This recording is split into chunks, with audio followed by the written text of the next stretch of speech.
estilo de vida.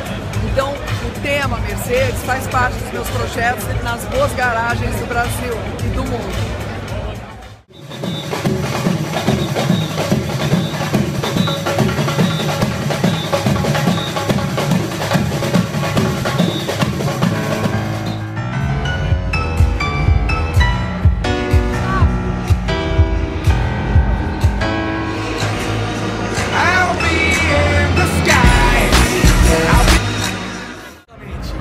Roberto, funcionário também da Mercedes há 25 anos e desde os 12 apaixonado por Mercedes.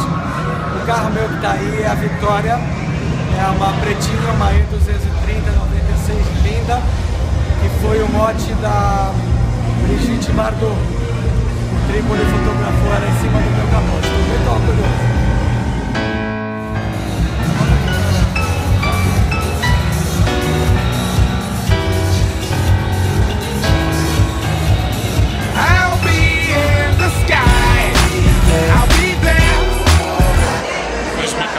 Vai ser um ano muito importante para a gente. Nós estamos preparando